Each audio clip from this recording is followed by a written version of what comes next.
la bataille de Long Island, un combat émouvant qui a transformé l'histoire américaine à jamais. François, au cœur d'un petit village près de Nantes, était un jeune homme au rêve des étoiles, mais avec les pieds bien ancrés dans la terre souillée de difficultés. Chaque jour, il travaillait dans l'atelier de son père, entouré de copeaux de bois et de l'odeur mélancolique des vieilles essences. Son père, artisan du bois, luttait pour nourrir la famille dans une France écrasée par la crise économique.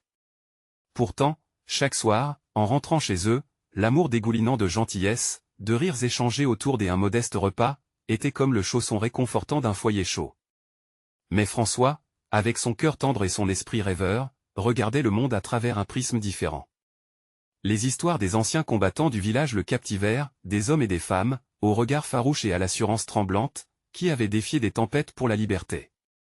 Ces récits, si vibrants et bouleversants, éveillaient en lui une flamme de résistance. Pourquoi ne pas prendre la parole pour défendre ceux qui n'avaient pas la force de se battre? L'âme du village, bien que brûlante de solidarité, se refroidissait devant le spectre des préjugés. Un jour, au café du village, une discussion animée éclata lorsqu'un des hommes, accusé à tort de vol, fut mis à l'écart par ses voisins. François vit les visages se fermer, les murmures se transformer en jugements hâtifs. Son cœur se serra. Non, il ne pouvait rester silencieux. Mais en s'opposant à l'injustice, il se heurta à son propre père, qui, d'une voix tremblante, lui demanda de garder le calme au sein de la communauté. Le dilemme s'installa comme un nuage noir au-dessus de sa tête. Certes, la paix était précieuse, mais à quel prix? Lors d'une réunion villageoise, alors que l'air était chargé d'émotions, il se leva, le souffle court, le cœur battant. Malheureusement, sa première tentative fut un échec cinglant, il se heurta à des regards froids, certains même tournèrent le dos. La désillusion s'empara de lui comme un poison. Devait-il suivre le chemin de l'inaction pour préserver son cocon familial? Mais l'héroïsme de sa mère, dont il découvrit les sacrifices dans de vieux documents familiaux, lui ouvrit les yeux sur l'héritage qu'il portait. Elle avait, elle aussi, défié l'injustice sans hésitation. Avant de continuer, je dois vous avertir de quelque chose d'important qui se passe. YouTube a fait des changements dans le système et beaucoup de personnes perdent les notifications des chaînes qu'elles suivent. Si vous aimez le contenu, cliquez sur la clochette et marquez toutes les notifications pour ne pas rater les prochaines vidéos. Et si vous pouvez laisser un like, ça m'aide énormément avec la portée sérieusement, ça fait la différence. Ah, dites-moi dans les commentaires d'où vous regardez. J'ai toujours la curiosité de savoir qui est de l'autre côté de l'écran. Maintenant continuons. La fête du village approchait, et François savait qu'il devait se faire entendre.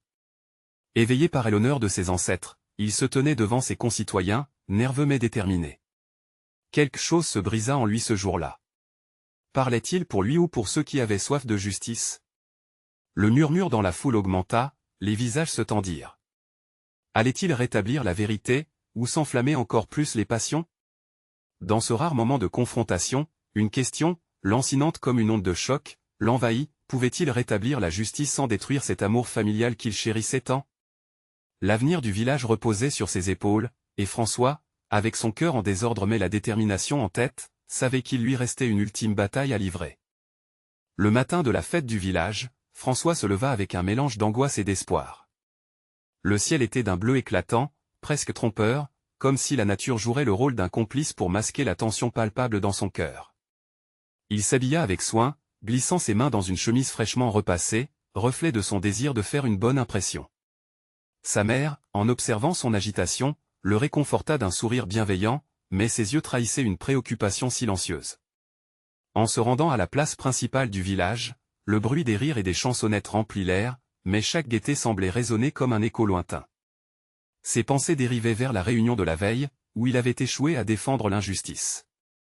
L'image des visages fermés, son père le suppliant de se taire, elle assaillait comme un spectre.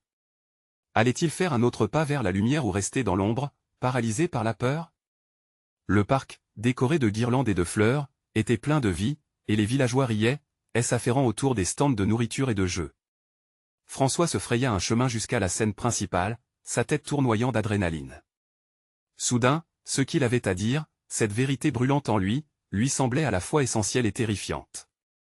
Plus il observait la foule, plus il se sentait tiraillé entre deux mondes, celui de l'acceptation et celui de la révolte. Mais la chance lui sourit.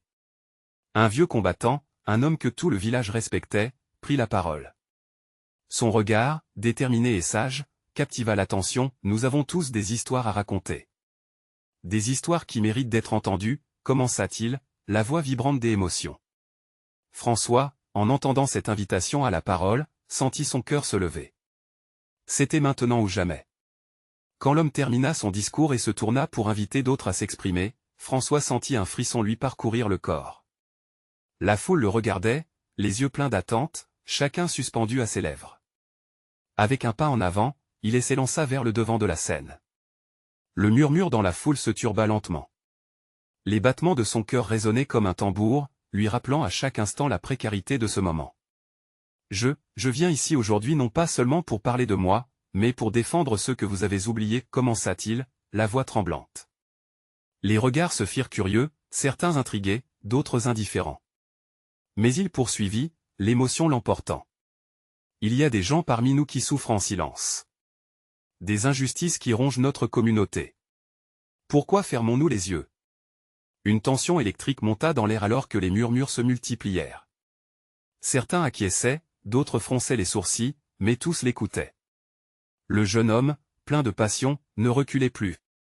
Nous avons tous le pouvoir de changer notre histoire, d'écrire un nouveau chapitre, mais nous devons d'abord reconnaître notre passé. Chaque mot qu'il prononçait semblait briser le mur de résistance qui engourdissait le village. Il finit par dénoncer les faux jugements, l'injustice et l'isolement par lesquels un même homme avait été ostracisé. Nous ne sommes pas des spectateurs dans cette vie. Nous sommes ensemble, et seuls ensemble, nous pouvons traduire ce que signifie être un vrai village. À ce moment-là, quelque chose se brisa dans l'atmosphère. Le regard des villageois commença à changer, une graine d'empathie émergeait. Il avait osé s'exprimer, il avait touché une corde. Mais au fond de lui, un doute subsistait. Son père l'accepterait-il maintenant, ou cette voix de vérité le condamnerait-elle à l'isolement pour toujours? Alors que la tension se resserrait, François se tourna, son regard cherchant des réponses parmi les visages. La question cruciale planait dans l'air, la justice pouvait-elle vraiment être rétablie, ou sa quête ne mènerait-elle qu'à une nouvelle fracture au sein de sa propre famille? François sentit son cœur battre à tout rompre alors qu'il faisait face à la foule. Les murmures se faisaient plus distincts et les visages commençaient à se prononcer. Tout ce qu'il avait dit, toutes ces vérités qu'il avait osé dévoiler, flottaient dans l'air, un appel à l'empathie, un cri de ralliement. Mais alors qu'il scrutait les visages autour de lui, le regard de son père émergea du reste. Un regard dur, une expression qui semblait le fendre en deux. « François, arrête !» cria son père, sa voix résonnant comme un coup de tonnerre. La réalité d'une vie pleine de désaccords, de silences douloureux et de fierté blessée contrebalançait l'éclat de la passion du jeune homme. La tension dans l'air devint palpable et une vague d'inquiétude traversa la foule. Des chuchotements traversèrent les rangs, et François sentit le sol s'effondrer sous ses pieds. Mais quelque chose en lui s'éveilla à ce moment-là. C'était comme un feu ardent qui balayant toute peur. Il savait qu'il ne pouvait pas se laisser abattre. Il était là pour plus que lui-même, il était le porte-parole de ceux qui étaient restés dans l'oubli. « Je suis désolé, père, mais nous devons faire face à la vérité. » s'écria-t-il, la voix plus forte, plus tremblante. Son père le fixait avec désapprobation, mais les murmures dans la foule prenaient une tournure différente, comme un souffle d'air frais. Des voix se levaient, des murmures de soutien commençaient à émerger, des voix qui jusque-là avaient toujours été silencieuses. François sentit une vague d'espoir alors que certains se levaient, affichant des signes de solidarité, en hochant la tête, en applaudissant. « Oui, parlons de cette injustice. » s'écria une femme au premier rang. « Nous devons nous unir. » Un frisson parcourut la colonne vertébrale de François. La peur qui l'étreignait se métamorphosait lentement en détermination. Son courage avait allumé une flamme, et il était prêt à nourrir ce feu. Il regarda son père, toujours figé, mais dans son cœur, il espérait que sa voix puisse parvenir jusqu'à lui. Il reprit la parole, plus fort, plus sûr. Nous avons tous vécu des douleurs différentes, mais ce qui nous unit doit devenir plus fort que nos signes de division. Chaque mot résonnait avec une intensité nouvelle. La connexion qu'il tissait avec ses villageois était plus qu'un simple appel à l'action, elle était une promesse d'une nouvelle histoire à écrire ensemble. Mais alors que le ton émotionnel commençait à changer, une ombre se profila à l'horizon. À l'approche de la scène, un groupe de villageois au visage marqué par la colère s'avançait. Leur détermination était palpable, et François sentit un frisson d'appréhension. ce qu'il avait incité en ouvrant ce débat, ce mouvement vers la vérité, pouvait également engendrer une réaction violente de ceux qui préféraient que tout reste tel quel. Il se demanda un instant si sa voix allait provoquer le déchirement de sa famille ou au contraire, devenir le ciment de leur réconciliation. Chaque battement de son cœur résonnait comme une cloche des alarmes dans l'immensité du parc. La scène était prête pour un affrontement, et il le savait. La peur et l'excitation dansaient ensemble dans son ventre. L'issue de cette confrontation n'était pas seulement celle de sa voix. Cela s'annonçait comme un moment clé, un point de bascule dans l'histoire de son village. Il serra les poings, prêt à faire face à cette tempête. La question restait en suspension, cette quête du changement mènerait-elle à l'unification ou à la division au sein de leur communauté? Et plus que jamais, François savait qu'il devait être prêt à tout. François se tenait là, son cœur battant la chamade. L'air était chargé d'une tension vive, presque électrique. Les visages en colère s'approchaient, et il pouvait sentir leur désapprobation comme une vague glaciale. Chaque pas qu'il faisait vers lui était un rappel brutal de ce qu'il avait osé déclencher avec ses mots. La peur le tenaillait, mais au fond de lui, une force grandissante l'empêchait de reculer. « Retirez-vous de là !» lança un homme au visage marqué par des années de lutte. Les autres se mirent à acquiescer, leur colère palpable. François savait qu'il devait agir. Rassembler les voix qui s'étaient levées à ses côtés. Il devait prouver que son cri de ralliement n'était pas en vain. « Je sais que vous êtes en colère !» s'écria-t-il, sa voix résonnant fort au-dessus du tumulte. « Je comprends votre douleur. Mais nous ne pouvons plus rester divisés. » Les murmures de la foule se transformèrent en applaudissements timides, mais cela ne suffisait pas à apaiser le groupe en colère. Ils se rapprochaient de lui, animés par une rage qu'ils pouvaient lire sur leur visage. « Tu parles de l'unité, mais que sais-tu de la douleur que nous avons subie, petit ?» rétorqua un homme aux yeux sombres, son ton glacé. « Tu n'as jamais connu la vraie souffrance. » François sentit un poids s'abattre sur ses épaules. Ce n'était pas seulement son propre combat, mais celui de toute une communauté. Des souvenirs de son enfance, les histoires que sa mère répétait, lui revinrent en pleine face. Il se remémora les ombres de désespoir qui parcouraient les visages des villageois. Il connaissait ce sentiment. « Je ne prétends pas avoir toutes les réponses, je ne suis pas ici pour me mettre en avant. Je suis ici pour vous entendre, pour nous rassembler. » cria-t-il, l'émotion l'enveloppant. Il s'approcha des visages qui l'entouraient, leur montrant qu'il ne reculait pas. « Je veux comprendre vos luttes. Je veux que nous soyons tous entendus, non pas en tant qu'individus, mais comme une communauté. » Alors qu'il s'avançait, la foule murmura, ses mots résonnèrent dans une profonde résonance de compréhension et de conflit. Les visages pleins de colère commençaient à se détendre légèrement, mais François savait qu'il n'était pas encore sorti d'affaire. Ils avaient besoin de plus que des promesses. Ils avaient besoin d'actes. Parmi le groupe, une femme aux cheveux grisonnants leva la main. Son visage était marqué par des larmes anciennes. « Que proposes-tu vraiment, François » demanda-t-elle, sa voix tremblant d'espoir et de scepticisme à la fois. Il prit une profonde inspiration. Nous devons créer un espace où nous pouvons partager nos récits. Mettre fin au silence qui nous déchire. Organisons des réunions, écrivons nos histoires. Chacun mérite d'être entendu. Des murmures se propagèrent, certains visages commençaient à s'illuminer tandis que d'autres restaient figés dans la colère. François savait qu'il avait touché quelque chose en eux, mais cet élan pouvait s'évanouir en un instant.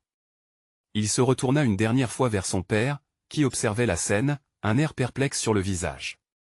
Peut-être qu'il allait enfin comprendre. Mais à ce moment, une voix forte et claire surgit du fond de la foule. « Et si nous ne voulons pas de changement ?» lança un homme, son ton provoquant. « Si nous sommes satisfaits de notre sort ?» Le cœur de François se serra. La résistance au changement était plus large qu'il ne l'avait imaginé. Il ressentit une vague de doute, mais aussi une résilience. Le combat pour la vérité ne serait pas facile. Les voix se mêlaient, et une tension flottait dans l'air. Alors que François se préparait à répondre, il sut que ce moment était crucial, déterminant pour l'avenir de leur communauté.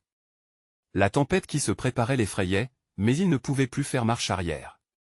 La question qui résonnait dans son esprit était, comment serait façonné le prochain chapitre de leur histoire? Sa détermination allait-elle suffire? La lutte pour la voix de chacun n'avait fait que commencer. Quelle direction prendrait-il ensemble? François s'efforçait de maintenir son calme. Les murmures de la foule se mêlaient à des interjections, créant un brouhaha chaotique. Les doutes s'immisçaient en lui, mais chaque regard, chaque visage, témoignait d'une histoire, d'une souffrance qui réclamait une réponse. « Regardez autour de vous !» cria-t-il, le cœur battant, son pouls martelant dans ses oreilles. « Êtes-vous réellement satisfait ?» Il balaya du regard les visages déterminés, les traits marqués par des années de lutte. « Si nous restons dans le silence, nous laissons notre histoire se perdre. » Une femme d'âge mûr, avec des enfants à ses côtés, s'avança au milieu du groupe. « Et si nous ne savons pas quoi dire ?» demanda-t-elle, sa voix trahissant une inquiétude sincère. « Si nos récits sont trop douloureux à raconter ?» Ces paroles frappèrent François comme une cloche d'alarme. Elle n'avait pas tort. Chaque récit était non seulement un témoignage de douleur, mais aussi une vulnérabilité à exposer. « Nous commencerons doucement, » répondit-il avec ferveur. « Prenons un moment pour partager nos histoires, même les plus petites, celles qui ne semblent pas importantes. Chacun d'entre nous a une voix.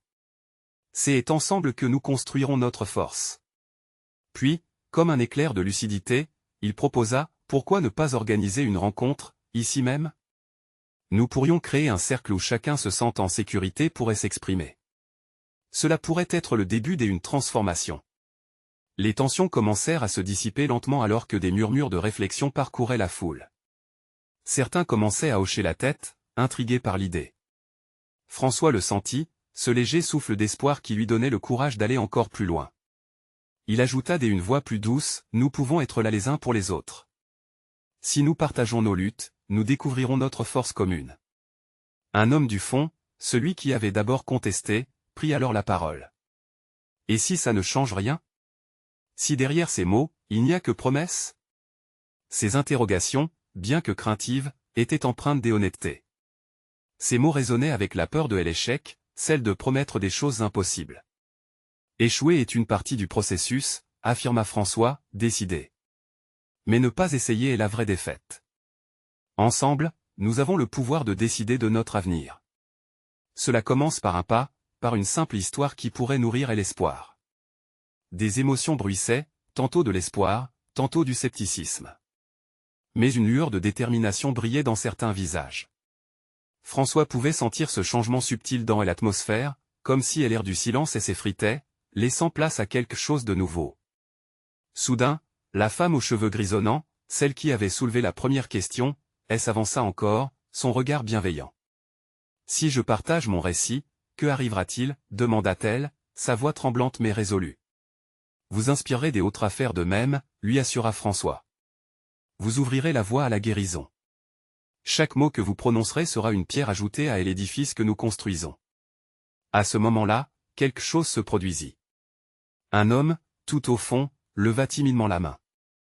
Il avait l'air hésitant, mais François pouvait sentir la nécessité pressante de partager quelque chose. « Je veux essayer, même si j'ai peur. » François sourit, une étincelle de joie illuminant son cœur. Ce petit mot, « essayer », était tout ce dont il avait besoin pour croire que le changement était possible. Cela marquait le début d'une nouvelle ère pour leur communauté. Alors que François se tenait là, entouré par ces visages hésitants mais de plus en plus prêts à s'engager, il savait qu'il venait de franchir un cap mais surtout, il savait que ce n'était que le début.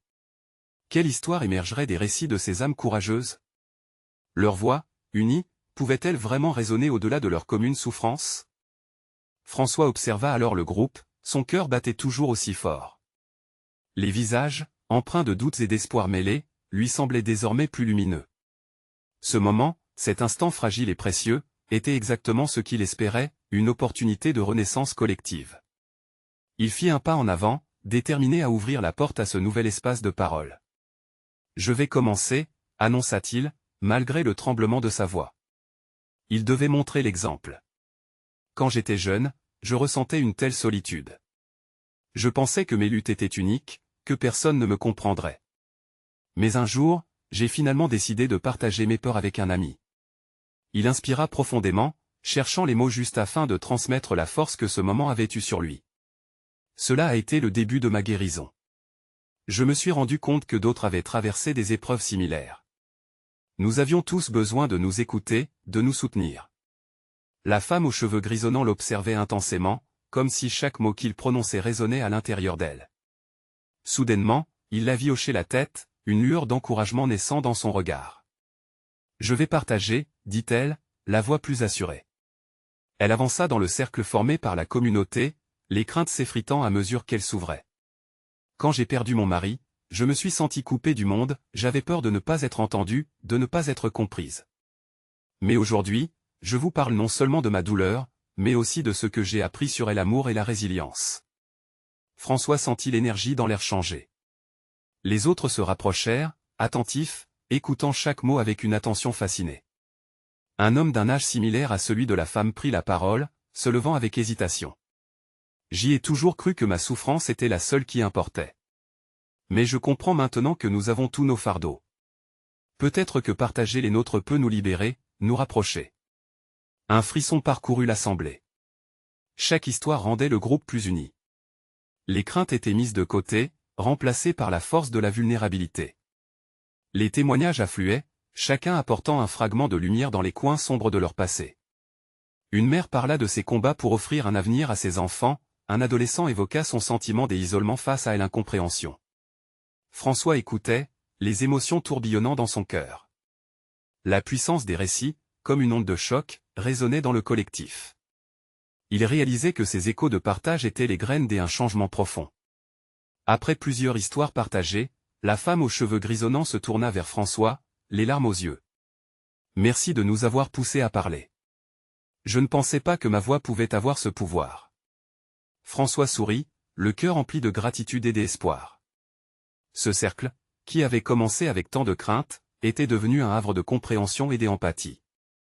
Cependant, une question persistait, que adviendrait-il de cette émergence de voix? Comment ces histoires influenceraient-elles leur communauté et au-delà? Ce que nous faisons ici aujourd'hui est essentiel, affirma-t-il, tournant son regard vers chacun. Mais nous devons rester unis. Que faire des promesses que nous avons faites? Comment pourrions-nous transformer ces histoires en actions concrètes? L'atmosphère était chargée d'anticipation. Tous attendaient une réponse, le souffle suspendu. Ce moment était à la fois fragile et puissant, et François savait que la route qui s'ouvrait devant eux n'était que le début d'un parcours de transformation. Quelles initiatives allaient-ils créer ensemble? Quels défis devaient-ils affronter en conséquence de ces nouvelles promesses? François regarda le groupe, un mélange d'angoisse et d'espoir dans les yeux. Il sentait que quelque chose de précieux se jouait ici.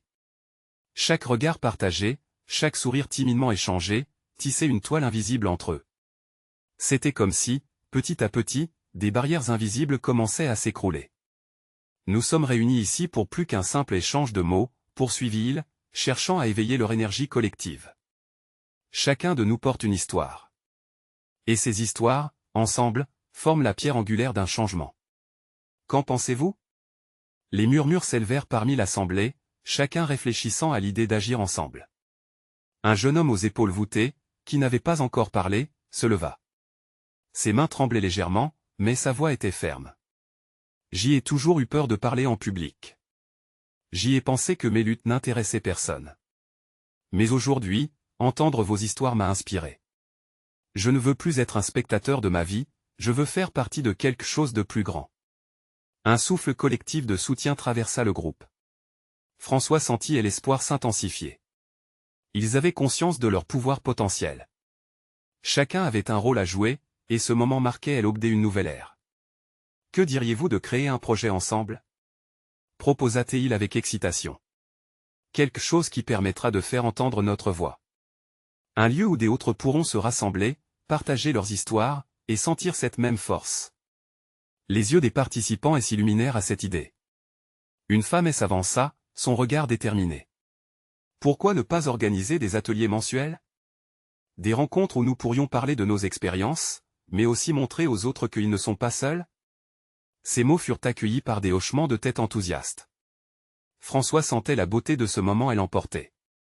Une vraie communauté se formait, pleine de vie, d'énergie, de promesses. Il s'exprima à nouveau, cette fois avec une énergie débordante, oui. Des ateliers, des événements dans notre quartier. Pourquoi pas un festival de la voix? Un espace pour célébrer nos histoires et nos luttes.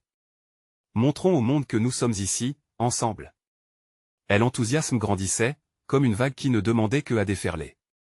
Les participants prenaient des notes, partageaient des idées, évoquait ce que pourrait être ce festival. Ils parlaient de musique, de théâtre, de performances artistiques, des chants de leur culture.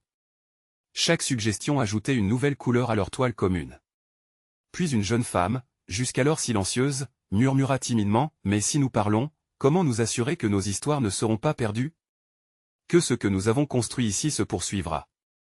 Cette question flottait dans l'air, et François savait qu'il était crucial de trouver une réponse. L'idée que leur partage puisse se dissoudre dans le temps était effrayante. Il réalisa alors que la documentation de leurs expériences et leurs initiatives était essentielle. Nous devons créer un site, ou un livre, un témoignage de notre parcours ensemble. Que chaque voix enregistrée soit une note dans une symphonie que nous avons écrite collectivement, proposa-t-il. À cet instant, la salle était vibrante. Les échos d'accords d'espoir, des initiatives et de solidarité créaient un crescendo d'énergie. Ils savaient maintenant qu'ensemble, ils avaient le pouvoir de transformer leur douleur en action. François se tourna vers le groupe. Alors, prêt à voir jusqu'où nos voix peuvent nous mener? Alors que tous acquiesçaient, une nouvelle étincelle d'anticipation dans leurs yeux, une question persistait derrière chaque sourire. Quelles histoires courageuses émergeraient des ombres du passé, et comment transformeraient-elles non seulement leur vie, mais aussi celle de ceux qui viendraient après eux?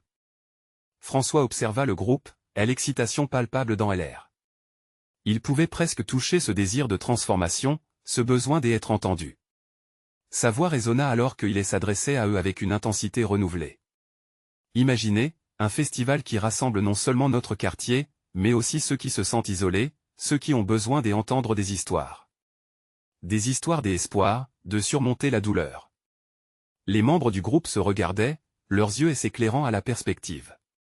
La femme au regard déterminé fit un pas en avant, déterminée à ne pas laisser passer cet élan.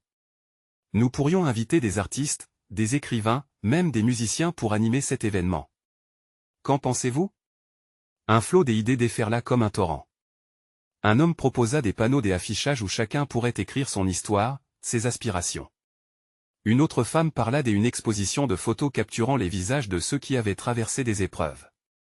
Chaque suggestion était une brique de plus dans la construction de leur projet collectif. François, emporté par l'énergie, s'écria, « Et pourquoi ne pas aussi organiser des séances de partage, des discussions ouvertes?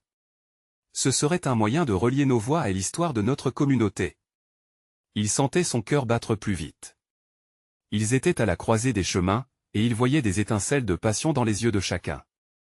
Les idées bouillonnaient, les débats s'enflammaient, et ce sentiment de communauté qu'il espérait s'installait lentement. Mais au milieu de cet enthousiasme, la voix douce de la jeune femme se leva à nouveau. « Et si nous échouons? Si notre festival ne réussit pas à réunir les gens ?» Son inquiétude, décelable dans l'air, fit une pause soudaine dans les échanges. La peur de l'échec était un spectre qui hantait chacun des eux. François prit une profonde respiration. « Écoutez, nous sommes ici, ensemble. Quoi qu'il arrive, le simple fait de partager nos histoires est déjà une victoire. Même si l'événement ne rassemble qu'une poignée de personnes, cela n'enlèvera rien à l'impact que nos voix peuvent avoir. » Il y eut un moment de silence, où chacun pesait ses mots. Puis le jeune homme aux épaules voûtées leva la main. « Pourquoi ne pas documenter tout notre cheminement? Chaque réunion, chaque étape que nous franchissons? Ça pourrait également apporter de l'authenticité à notre festival. » Ce commentaire raviva le feu de la discussion. François et les autres commencèrent à esquisser un plan.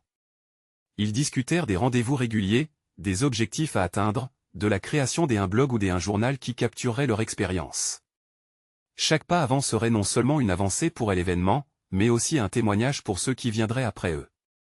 L'enthousiasme revint en force, comme une flamme qui reprenait vie. Chacun ajoutait ses propres idées, et progressivement, leur projet se transformait d'un rêve en réalité tangible. Ils savaient qu'il leur faudra du courage et de l'engagement, mais cela avait déjà commencé. Ils étaient en train de redéfinir leur destin. François se sentit apaisé.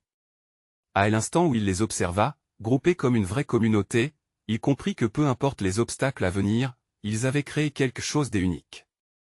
Mais alors qu'il plongeait dans ses pensées, une autre question soudaine surgit, quel impact réellement cet événement pourrait-il avoir au-delà de leur quartier? Cette interrogation flottait dans l'air, et François savait qu'il était temps de les confronter à l'inconnu. Comment, après tout, transformer leur voix en un cri qui résonnerait bien au-delà des murs de leur petite assemblée? François se leva d'un bond, un éclair de détermination dans les yeux. Il pouvait ressentir la tension dans l'air, le besoin de répondre à cette question épineuse. Nous devons penser grand. Je sens que ce festival est notre opportunité de tisser des liens qui iront au-delà de notre quartier. Ces mots, chargés d'une ferveur contagieuse, murmurèrent entre les participants. La femme au regard déterminé, qui avait initié la première suggestion, hocha vigoureusement la tête. Nous pourrions organiser des ateliers qui parlent de nos souvenirs. Chaque histoire pourrait être liée à un lieu, à une émotion. Peut-être que des personnes d'autres quartiers se reconnaîtraient dans nos récits. L'énergie dans la pièce redoubla d'intensités. Chacun était imprégné d'un désir de se connecter, de se retrouver au-delà des barrières de l'anonymat.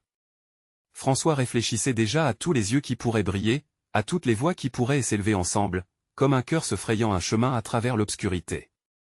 Que diriez-vous d'une scène ouverte? Intervint un homme, battant des mains pour rassembler les idées. Nous pourrions laisser la place à chacun qui le souhaite pour partager son histoire. Imaginez l'impact que cela aurait. Les murmures surentaillent la salle, les idées se percutant comme des vagues sur un rivage. François bomba légèrement le torse, le cœur battant au rythme de cette collaboration. Il savait que des voix s'élevaient interminablement dans les recoins de leur communauté, des voix longtemps étouffées qui aspiraient à être entendues. Et pourquoi ne pas inviter des personnes qui ne viennent pas d'ici? Suggéra un autre membre du groupe. Des invités spéciaux qui ont un message ou une expérience à partager. C'est un moyen d'étendre notre réseau. François se mit à sourire, attentif au langage du partage. C'était simple, ce désir de voir s'épanouir des connexions authentiques, des histoires qui feraient vibrer bien au-delà de leur espace. Les enfants, les grands-parents, tous se marieraient autour de ce lien fécond, ce battement d'espoir, d'humanité. Mais dans le frottement des idées brillantes, il sentait la peur de l'inconnu. Une appréhension sourde malgré l'enthousiasme ambiant. Que se passerait-il si après tous leurs efforts, très peu de personnes se manifestaient? La voix de la jeune femme le hantait. François murmura-t-elle, ses yeux maintenant ancrés dans les siens. Que faire si ce n'est pas assez pour toucher les cœurs au-delà de notre propre communauté? Une lueur pourchassa la confession de son doute. François pensa à ce qu'ils avaient déjà réalisé ensemble, à comment ils avaient commencé à tisser des liens si profonds. Chaque histoire compte. Si nous pouvons toucher même une seule personne, cela en vaut la peine. Nous serons la lumière pour ceux qui sont perdus. C'est là que réside notre pouvoir. Une clameur d'approbation se leva, une chaleur enveloppante, des sourires s'épanouissant sur les visages. François savait alors qu'ils n'avaient pas seulement emboîté un chemin, mais qu'ils avaient créé une identité collective. Alors qu'ils prenaient un moment pour célébrer leur engagement, le plus silencieux du groupe, un homme au passé tumultueux, partagea son histoire. Sa voix tremblait légèrement, mais il n'hésita pas. J'y étais invisible, jusqu'à ce que quelqu'un prenne le temps de m'écouter. Son récit, imprégné de douleur mais aussi de résilience, résonna comme un appel aux autres. Le groupe écouta en silence, chacun portant le poids et la beauté de ses mots. Lorsque son histoire se termina, ils ne purent s'empêcher d'éclater en applaudissements, émoustillés par cette connexion crue, ce regard partagé. À cet instant, François comprit que la transformation avait déjà commencé. Ce festival était bien plus qu'un simple événement. Il était un carrefour où des vies différentes pouvaient se rencontrer, échanger, et s'enrichir. Et alors qu'il commençait à planifier des rencontres régulières, une nouvelle question émergea: comment s'assurer que leur festival traverse le temps et reste gravé dans les mémoires? François regarda chacun d'eux, son cœur plein d'espoir. La véritable bataille ne faisait que commencer. Comment porteraient-ils leur voix si haut qu'elle risquerait de déchirer le ciel? Le jour tant attendu du festival était enfin arrivé. François se tenait sur la scène principale, le cœur battant dans sa poitrine. Le parc de leur village, autrefois calme et tranquille, était transformé en un lieu vibrant d'énergie. Des guirlandes illuminées dansaient au vent léger, et les rires des enfants résonnaient comme une douce mélodie. Les stands colorés étalaient des plats et des souvenirs faits maison. Les villageois s'étaient rassemblés, non seulement pour célébrer, mais pour écouter et partager. François pouvait sentir une vague d'anticipation, mais aussi une légère nervosité. Allait-il réussir à faire de ce moment quelque chose de significatif? L'assemblée se tassait petit à petit, et la lumière dorée du soleil couchant ajoutait une touche magique à cette journée. François prit une grande inspiration et s'avança vers le micro, prêt à accueillir les histoires qui allaient fuser. Bienvenue à tous. Sa voix, bien que tremblante, résonna avec chaleur. Nous sommes ici pour honorer nos histoires, nos luttes et nos victoires. Ce festival est le reflet de nos âmes, une célébration de la résilience de notre communauté. Un murmure d'approbation parcourut la foule. François pouvait voir des visages familiers, une mosaïque d'émotions. Sa mère, au premier rang, souriait avec fierté. Même son père, bien que sceptique au début, semblait être touché par l'énergie du moment. Les premiers intervenants prirent la parole, partageant des récits d'adversité et de victoire. Les histoires, vibrantes de vérité et d'émotion, créaient des liens invisibles entre les auditeurs et les narrateurs. François regardait, le cœur ensablé d'une mélancolie joyeuse. Chaque mot prononcé était comme une pierre ajoutée à cet édifice qu'ils construisaient ensemble. Puis vint le tour d'un jeune homme qui parlait du renouveau après une période difficile. Sa voix tremblait alors qu'il racontait comment, une main tendue, avait changé le cours de sa vie. Les larmes aux yeux, il exprima sa gratitude envers ceux qui avaient cru en lui.